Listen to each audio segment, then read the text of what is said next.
Next up is Glue Man, and I probably should grab myself some lives before going into this, because this is another pretty tricky stage, and an even trickier boss fight. But, like I said, I'm an idiot, so we're just gonna go with it. This is a nice tune, I really like it. It's a slower mix, not used to the regular Mega Man, but it built a nice little atmosphere. It's still energetic, but in that kind of calm energy, if that makes any sense. Oh! Hey! What did I just say about lives? Serendipity. Didn't even get a chance to show that enemy, so I'll just slow down a little bit. Really simple enemy, he just... Oh, man. He just flies and shoots at a regular interval.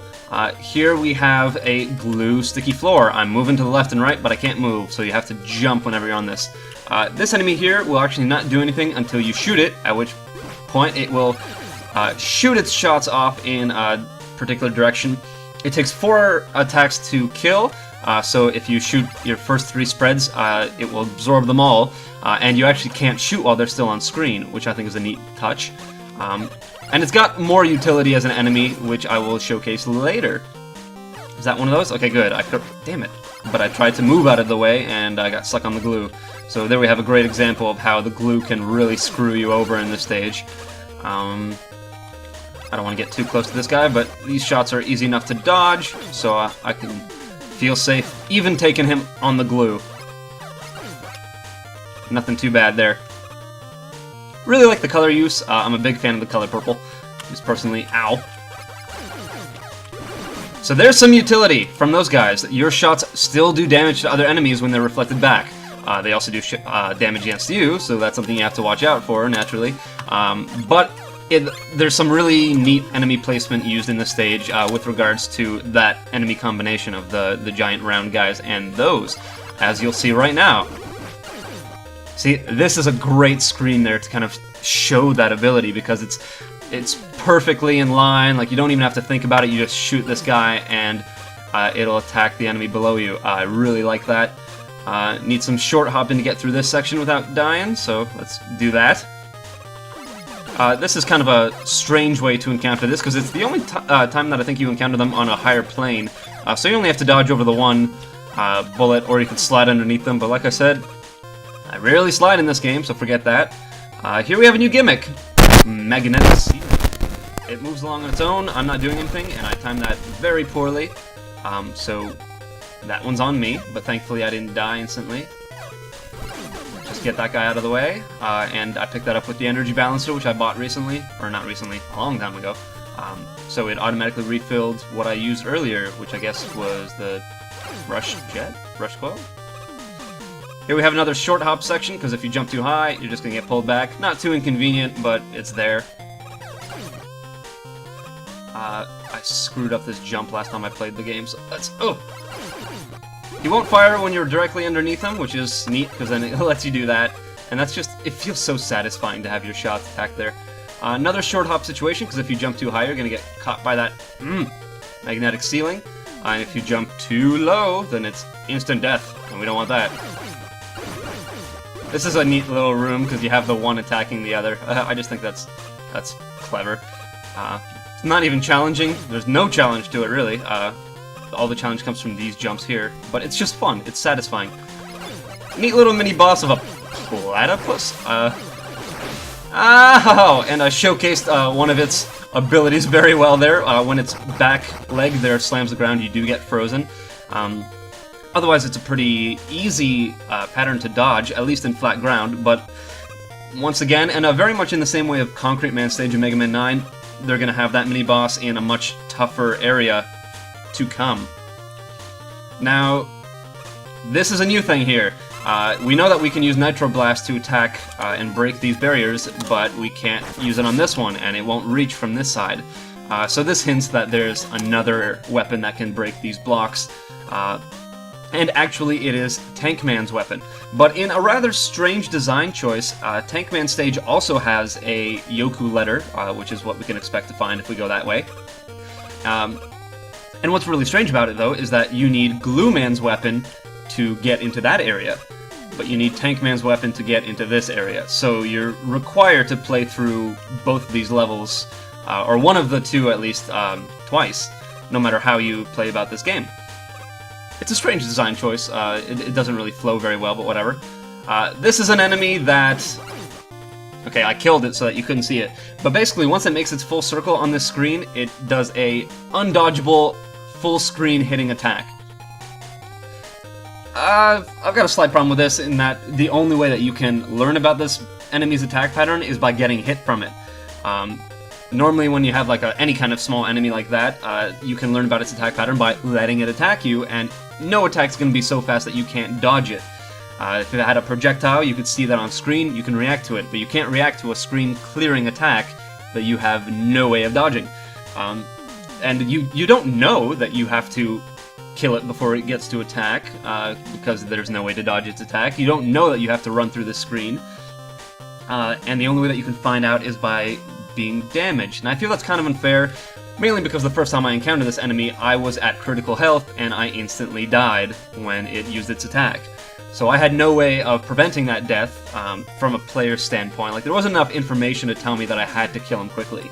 I feel that simply adding a timer, like an on-screen timer, to the enemy's design would alleviate that. If you saw that enemy moving in a circle with a timer that counted down from 4 or 3 or whatever, you'd know, uh-oh, something bad's gonna happen when it gets to 1, because that's just something that comes naturally. I don't even want to show you guys what that looks like. Just take my word for it. I don't want to bother taking the damage, and I'm sure I'm going to screw up in the future and get hit by it anyway.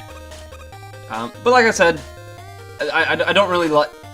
It's not a big issue, because once you learn it the first time, you'll know it for the future, but still, it's something that you shouldn't have to learn. There should be enough information on screen for you to kind of gather that, yeah, you have to kill the enemy quick, and I think a timer would have done that excellently.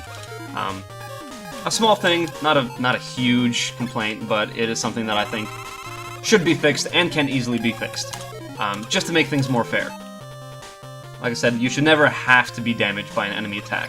And this is a great enemy that showcases how to do that, because when it raises its foot, it's very well telegraphed. You know, ow, that something's going to happen when it drops its foot, and this kind of enemy has been in a lot of different times in the series, any kind of enemy that has a ground-stomping attack. I mean, it happened in the first Mega Man game, Gutsman, so there we go. It's a very big staple of the Mega Man series, so it shouldn't need introduction. Now this is when it gets really difficult, because, timing this is so tricky, and I am incredibly proud of myself for not taking damage. Wow, that is the best I've ever had this encounter against the enemy. Most of the time I actually just stand on that platform in the back, put on Nitro Blast, and just wail on him, and don't even try to dodge his attacks, because it is really tricky. I made it look easy right now, and that never happens. I'll take it as a victory. Uh-oh. Didn't see that guy off to the side there. Oh no, oh no, oh no. Oops. Well, I could have handled that better, but whatever, I made it. Now let's dodge this a little bit, take him out of the way. Nothing too challenging here, just kind of fun. Can I hit him? No. But you know what? Can hit him. Ha-ha! Ooh, and I even get stuff. Now, something I do not want to... oh, is that the right way to go? Yes, it is. Okay, something I do not want to show you is that your enemy weapons can also be absorbed by these guys. Okay, actually, no, I'm doing fine for health. I'm going to show you anyway. Or, oh, I guess this one doesn't. Damn it! Well, I know Jet Missile does. Shoot, I regret that immediately. I'm gonna jump up here and grab these goodies. Got a little leggy there. I don't know if that was my recording setup or the game itself. Probably the game itself. I imagine that this is all very demanding on any kind of PC, what with the dynamic backgrounds and everything. Another tricky jump here.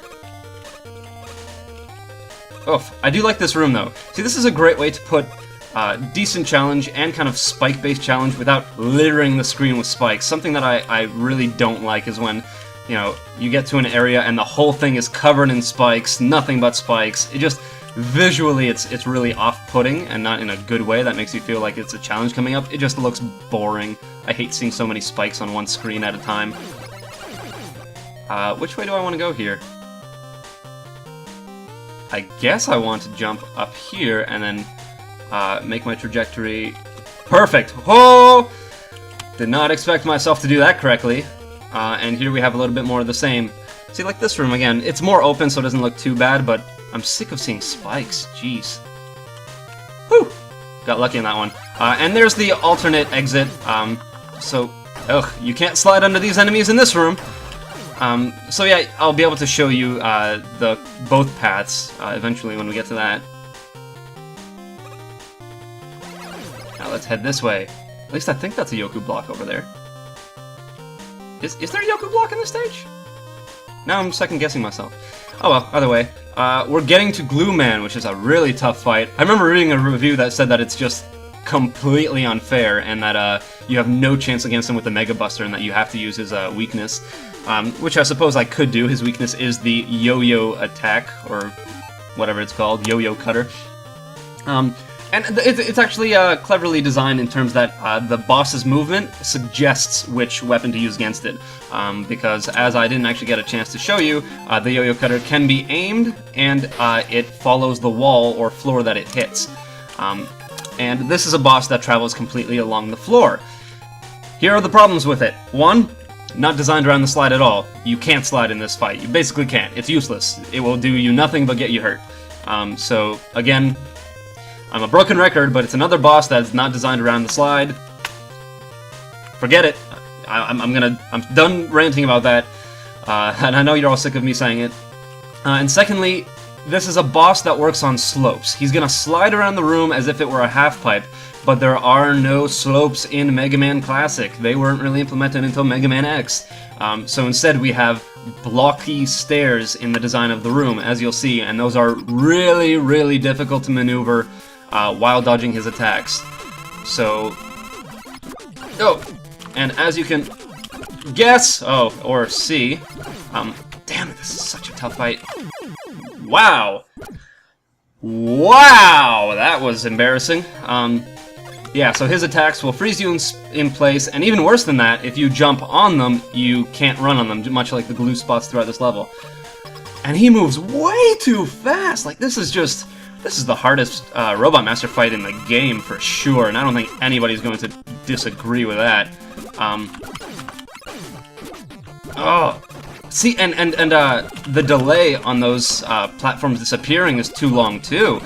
So you can't even kind of base your dodging around that as well. Ugh! And these stairs get in the way too much. Oh my god, I'm gonna have to use an E-Tank for this if I'm lucky. Well, I wish that I could beat this guy with my Mega Buster, but I haven't been able to do it yet. Not that spry.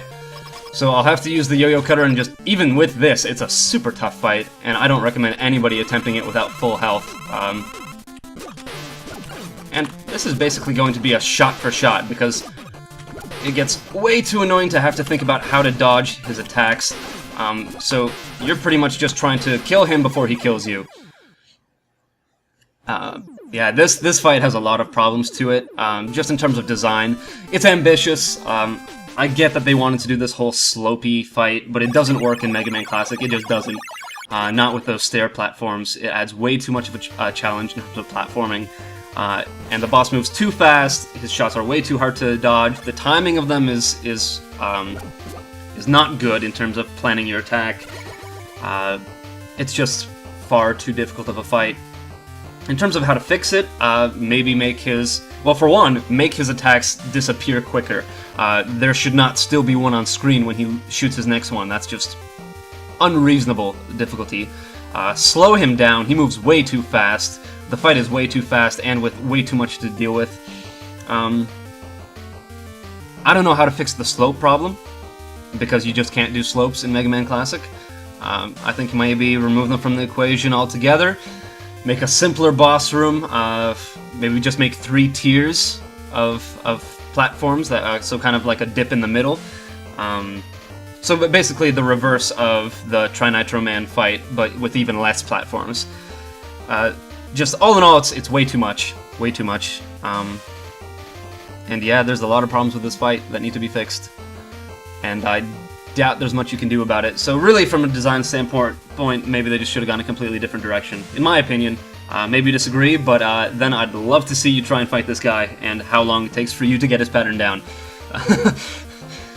that's all I got to say on this. So see you next time.